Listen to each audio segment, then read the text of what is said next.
자, 지금 방금 제가 주제로 받은 거는 도시 회복력 그리고 시민 회복력입니다. 영어로 하면 resilience라는데 아까 말씀해 주신 것처럼 스프링이 들어갔다가 튕겨서 나오는 그 복원력을 이렇게 탄력성이라고 그러는데요. 보통 요거를 쓰는 단어는 어디에 쓰는 거냐면 기후 변화, 자연재해, 그 다음에 테러, 요 세 개의 분야에서 이 탄력성이라는 단어를 썼어요. 그러니까 자연재해가 지금 우리 지금 홍수 만났잖아요. 자연재해가 닥쳐왔을 때 그 갑자기 위기가 이제 된 거죠. 그래서 이게 위기 때문에 도시의 능력이 갑자기 떨어졌다가 다시 정상화되는 단계로 와야 되는데 정상화되지 않고 이전보다 조금 더 밑으로 떨어지는 성향이 있다라는 거거든요. 근데 요거를 그대로 놔두면 어떻게 보면 무력감, 그러니까 무력감이 생기고, 이거 해도 우리 정치에서 그런 걸 많이 경험하지 않습니까? 해도 전애들 뭐 지들 맘대로 하는구나, 이런 무력감이 자꾸 생기다가 보면 나중에 이게 습관성이 돼버리는 수도 있거든요. 그래서 도시가 회복하기 위해서는 시민력이 회복이 될 수 있어야 된다, 이런 얘기를 중심으로 하게 되겠습니다. 그래서 다시 말하면 좌절하지 않고 다시 일어설 수 있는 능력이라고 볼 수 있고요. 그래서 아까도 말씀드린 것처럼 회복 탄력성이 떨어지면 학습된 무기력으로 오는 상태가 되기 때문에, 그래서 어떻게 보면은 예전에 보면 안 되면 되게 하라, 이런 말이 있잖아요. 특히 군대에서 그런 말들 많이 쓰셨죠. 그런데 그거는 회복 탄력성하고는 관계가 없는 말입니다. 그 회복 탄력성은 자기가 위기를 우리가 살다 보면 누구든지 위기가 있잖아요. 위기가 닥쳤을 때 그 위기를 어떻게 극복하고 다시 정상적인 상태로 어떻게 돌아갈 것인가, 그런 것들이 바로 이제 회복 탄력이라고 보시면 되겠습니다.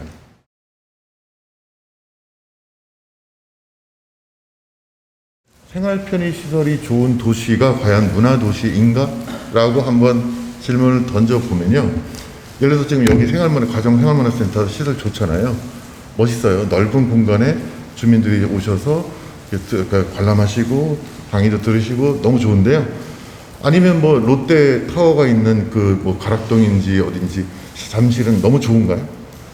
이게 시설이 좋다고 그 도시를 문화도시라고 할 수는 없고요. 자, 문화도시의 필요 조건, 반드시 있어야만 되는 조건 중에 하나는 문화도시에는 문화시민이 있어야 됩니다.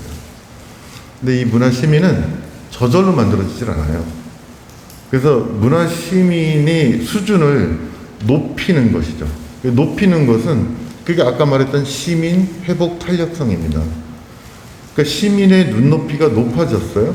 여기 계신 분들이 이런 공부도 하시고 여러 가지 토론도 해서 토론할 때 나하고 생각이 다른 말이 나올 때 다른 사람을 비난하면서 내 주장을 하면 기분이 나빠지잖아요. 우리가 부부싸움 할 때 원래 본래 사안은 없어지고 또 나한테 그렇게 옛날에도 무시하고 반말하고 그러면 왜 싸우는지도 모르죠. 나중에 이제 기분 나빠가지고 감정만 상하잖아요. 주민들끼리 대화할 때도 많이 일어나는 현상인데요. 그래서 제가 여기는 안 써놨지만 이런 얘기를 꼭 합니다. 사실 민주주의는요, 데모크라시라고 하는 민주주의는 이데올로기가 아니에요. 왜냐면 사회주의나 공산주의는 이데올로기인데요, 민주주의는요 정치 제도입니다. 그래서 인간이 만들어 놓은 정치 제도 중에 이거보다 더 좋은 방식은 아직 대안이 이론적으로 제가 확인한 적은 없습니다.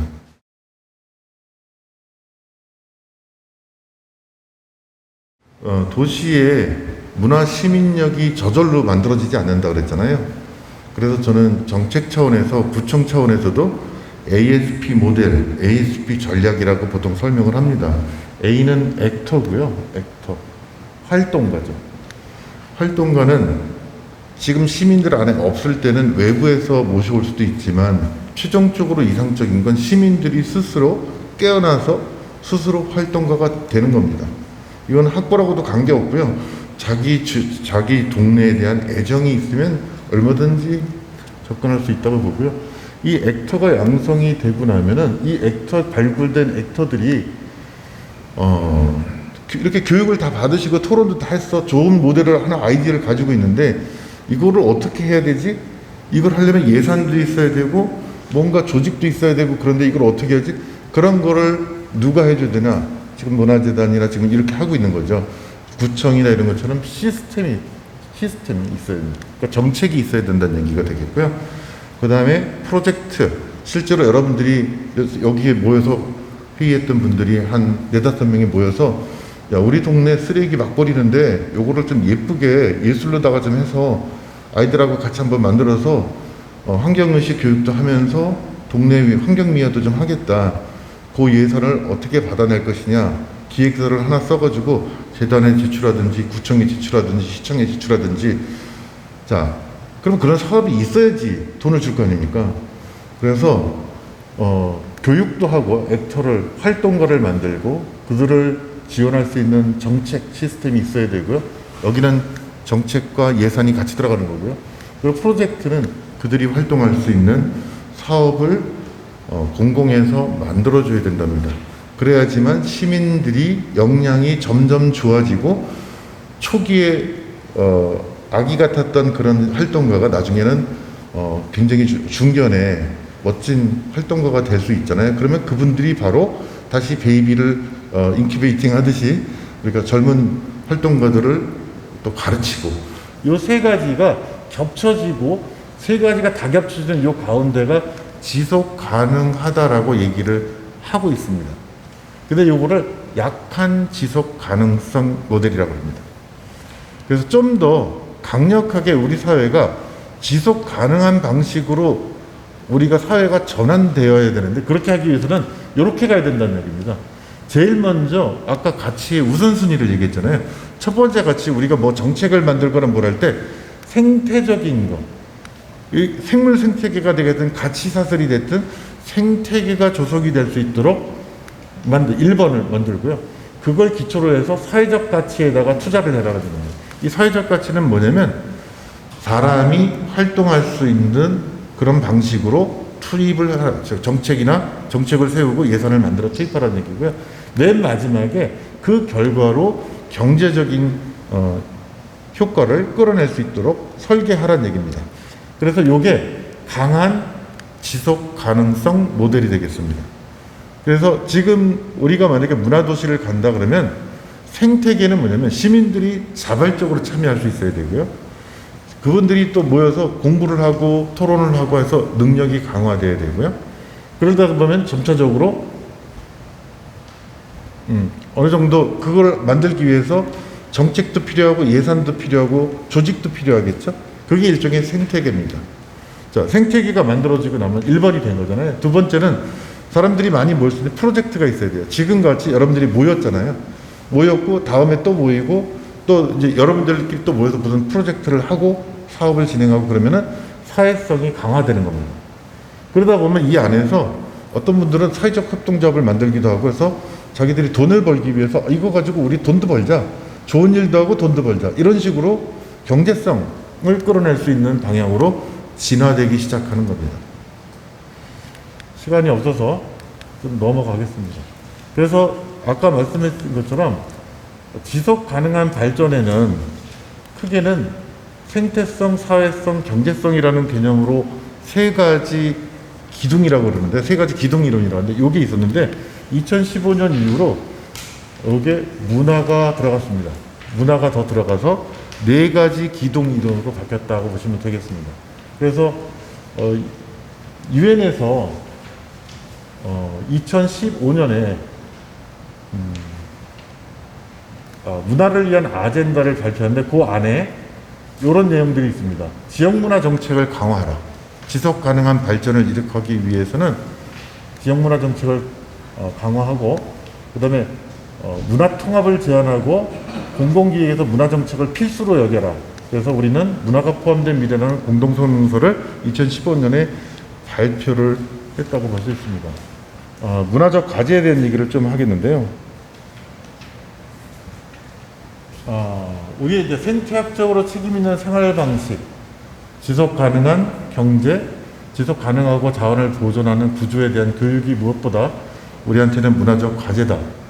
그래서 생태지향적인 문화 정책은 세 가지 방식으로 기여한다고 말합니다. 첫 번째는 생태적 사고를 이끌어내는데 일단 기여를 하고요. 그 다음에 합리적이고 좋은 삶에 관한 질적인 토론을 하는데도 기여를 하고, 그 다음에 지속 가능성과 미래 생존 가능성을 지향하는데 기여를 하는 것으로 얘기하고 있습니다. 그래서 오늘 강연이 끝나고 여러분들 토론이 있는 것으로 알고 있습니다.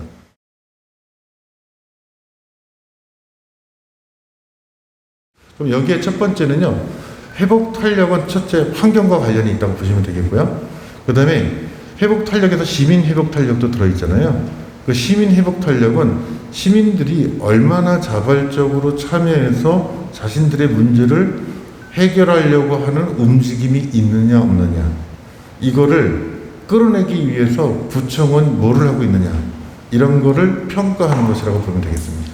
그거를 보고서 그러면 인천 서구가 실제로 도시의 회복 탄력, 환경성도 강화하고 그 다음에 문화시민을 육성해서 그 시민들이 자신들의 도시를 어떻게 환골탈퇴할 것이냐를 위해서 고민하고 노력하는지를 보여줘야 되는 겁니다.